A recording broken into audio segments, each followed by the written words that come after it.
author Chimanda Ngozi Adichie.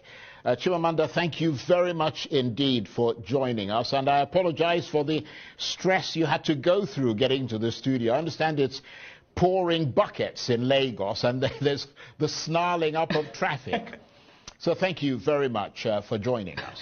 No, I should apologize. I should have left, knowing Lagos, of course, I should have left on time. So I should apologize.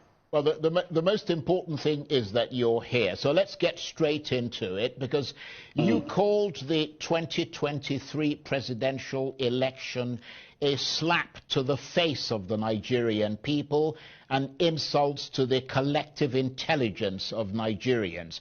Tell us why you see it that way. Well, I see that when I wrote that letter, because I think it's important to preserve the truth. Right? I think that when something like this happens in a country, it's really important to tell the story of what happened.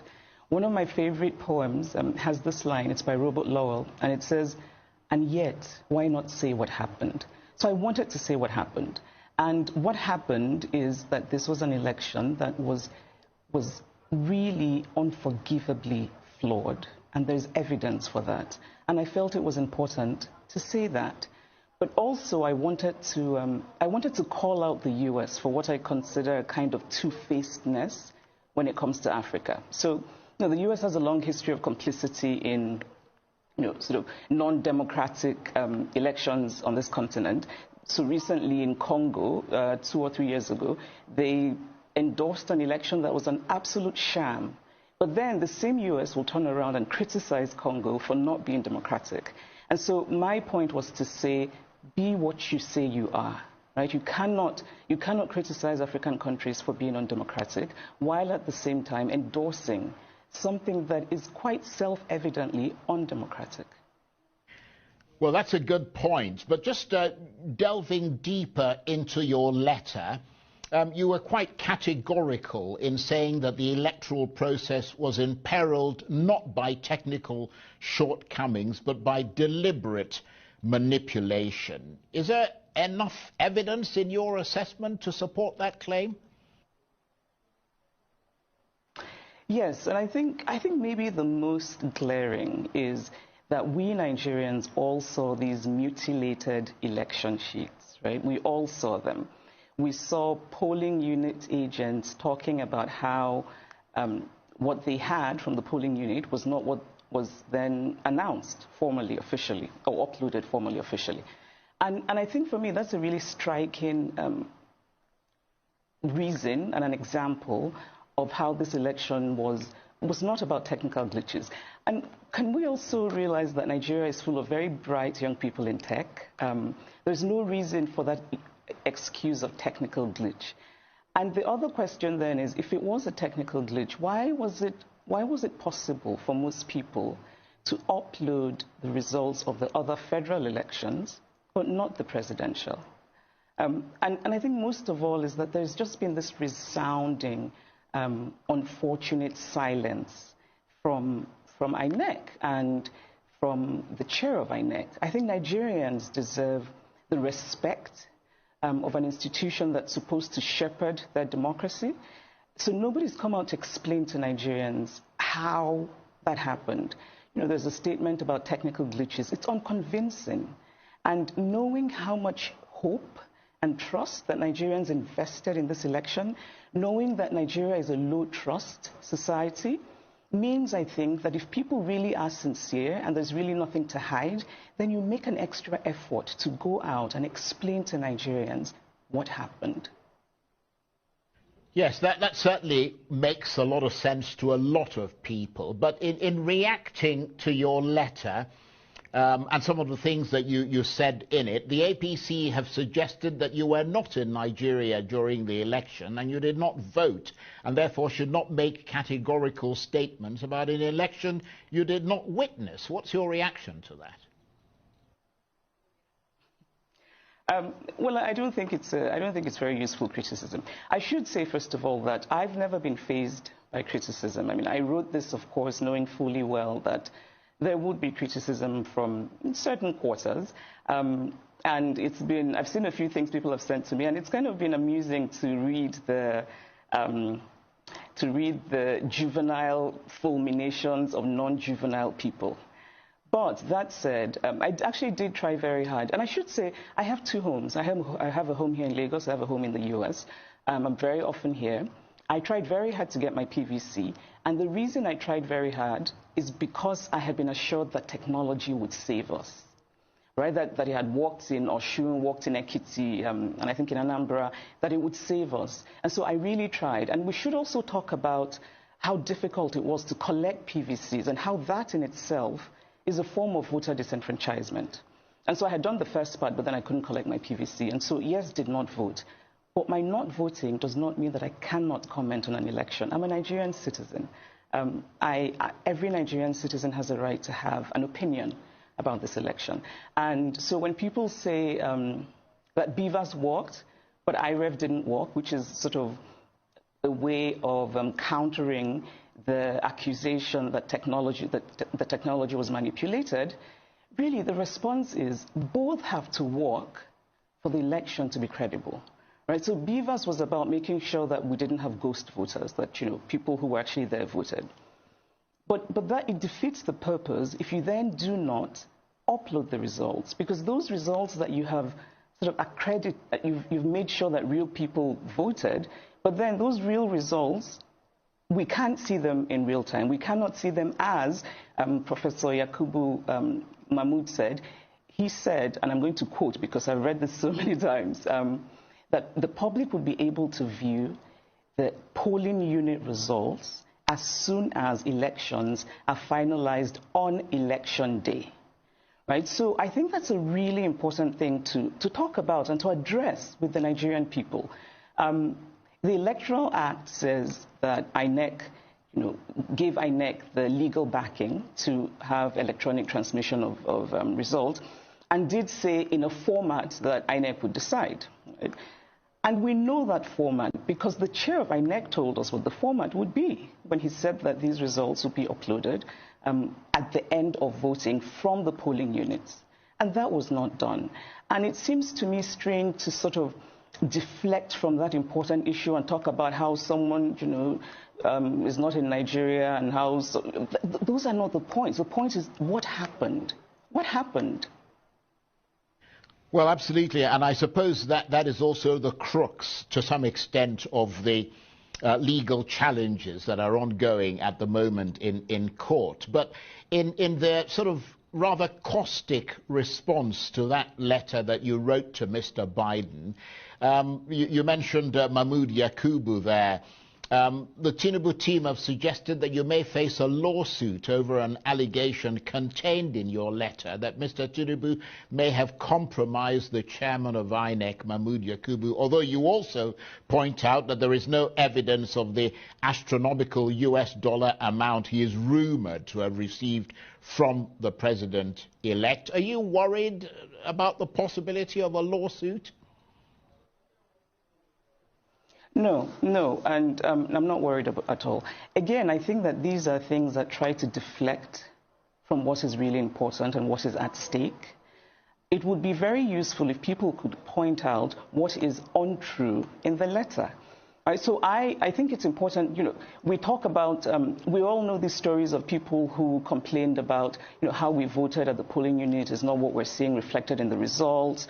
All of those stories, which, yes, they're anecdotes, but I think they give us useful insight into what happened in that election. In a way, it becomes a kind of, all of those anecdotes together become a kind of tidal wave of truth-telling.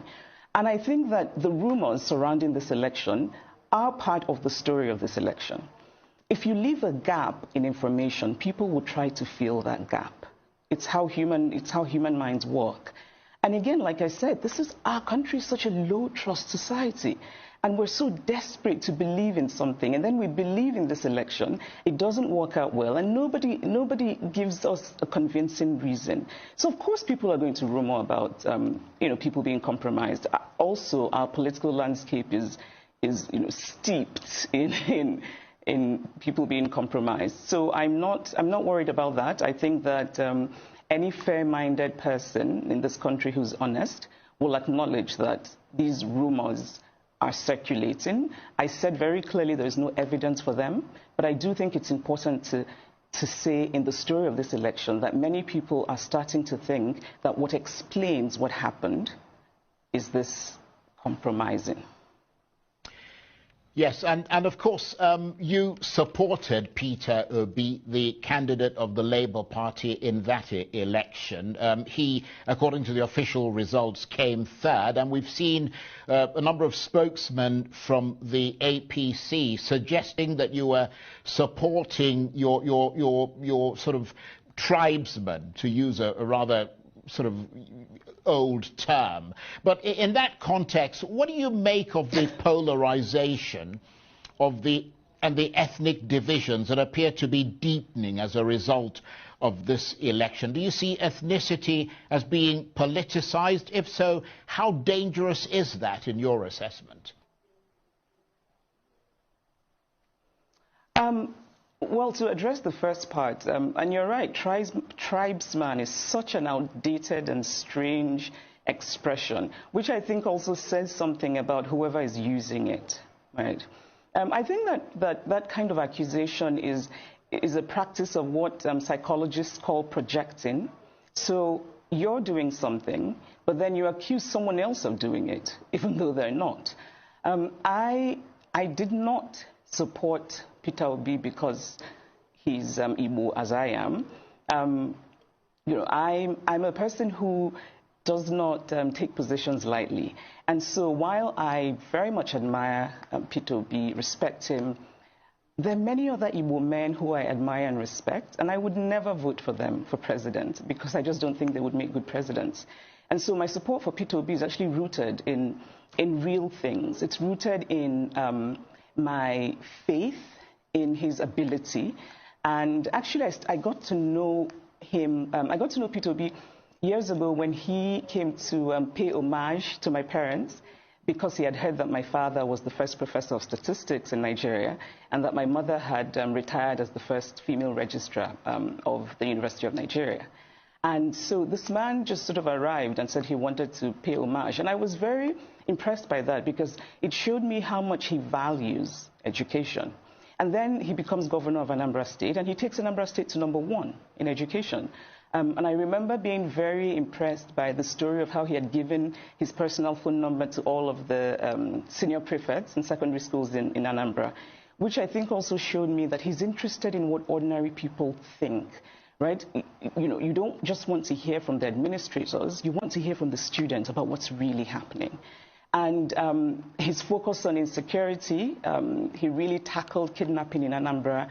And I also remember that he really sort of clashed with the Anambra elite when he was tackling insecurity and kidnapping. And that showed me that he's quite decisive. He even has a bit of a stubborn streak. You know, he's very focused on things. And so that's really why I support him. So this idea of sort of ethnicity is just really, again, I think it's a way of deflecting. Let's focus on what really matters. It's unfortunate that, you know, and can I just say that I think that it's only one part of the political spectrum that is politicizing ethnicity. And I think it's very unfortunate. You know, I don't think most people in Nigeria really care about ethnicity as much as they care about having a country that works. You know, we want good leadership. We want the hospitals and the schools and the roads to be good. And and that affects everyone. Igbo, Yoruba, Ijo, it affects everyone. Yes, again, people would agree with that assessment from you. But I wonder if I might change direction slightly and get your thoughts on the Nobel laureate Wole Soyinka's assertion on Arise News about reactions to the election results by the Labour Party's vice presidential candidate, Yusuf Datti Baba Ahmed, comments which Professor Soyinka described as fascistic. I mean, do you see that as part of the demonization of Mr. Obi and his running mate, as some have suggested, or do you agree that Datti Baba Ahmed went or rather overstepped the bounds, and Professor Soyinka was in that regard justified to call him to order. I mean, I know you hold, or at least you have held, Mr. Soyinka in high esteem. I still do. I have a lot of love for Professor Soyinka. I admire him. I respect him as a thinker, as a writer. I think everyone should read The Man Died. And Ake, his memoir, is beautiful. Right? But at the same time, I disagree very strongly with him about this particular issue. And actually, because I respect Professor Soyinka so much, I went back and watched the interview. I had watched it when it aired initially, but I went back and watched it because I thought, am I missing something? And I think fascist is a really strong word. You know, fascist actually often makes me think of Mussolini's Italy. But I think we use it now, you know, sort of to address this kind of authoritarianism that's often populist and right-wing, you know, like in Hungary, and even the former American president. And when you look at those situations, you can see why they have been termed fascist. And I did not see any reason that Mr. Dati Baba Ahmed's interview would have been termed fascist. You know, I think he was making a very strongly felt point about the elections. What he was saying, which again I thought seemed fairly reasonable, is that if our democracy is rooted in our constitution, and you then swear in a person who's been elected unconstitutionally, then you are in fact ending democracy.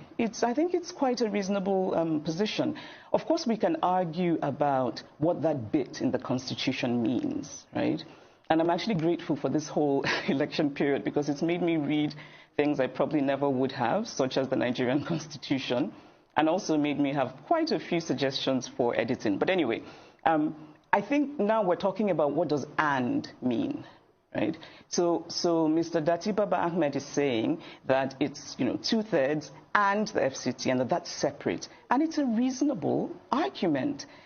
You know, "and" is a conjunction. We use it in that context often to mean plural, right? So we say Aisha and Yemi are coming. And we don't say Aisha and Yemi is coming. That's because they're two separate things, two separate entities. And of course the court will interpret, but I don't think it's unreasonable for educated Nigerians who can read and who know what the word "and" means to make their own interpretations and to argue it. And of course the fact that the Labour Party is in court means that they do not believe that this election is constitutional. And so I just didn't quite see why it would be termed fascist. I mean, I think a charitable way of reading Professor Soyinka's comment is that Professor Soyinka himself, I think it's fair to say that he is not given to restraint in language in general. And so maybe that's where that word fascist came from. However, I have suggestions for what we could use fascist for. We could use fascist for INEC. Because as it is right now, many Nigerians feel deeply cheated by INEC, deeply disenfranchised by INEC. And there's an authoritarianism, which obviously is the basis of fascism, at the center of manipulating an election. Because what you're doing is you're gagging people, you're forcibly taking away their voice. That is fascist. Fascist is all of the violence that happened during the elections. Fascist is the way that some people remain silent about that violence. Fascist is, fascist is a government that hasn't come out to address the very tangible and palpable discontent in this country. I think that, and when I say that we can use fascist for INEC, what I mean is the fact that, so many of us, including myself, are convinced that this was not in any way technological glitch. I think that Professor Yakubu had an opportunity for heroism, and I think he wasted it spectacularly. Because he could very easily have become the hero of not just Nigerians, but Africa, because so many Africans are watching. They were so inspired by what happened before this election and the obedient movement.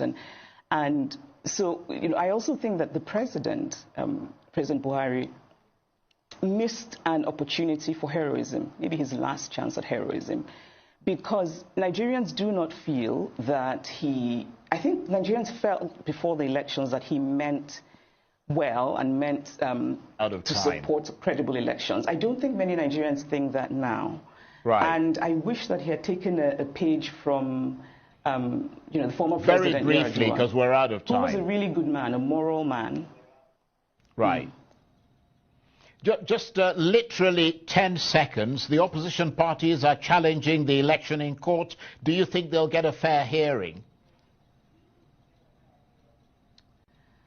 I hope they will. I think there's reason to doubt that because the Supreme Court has had rulings that just did not make a lot of sense to most people.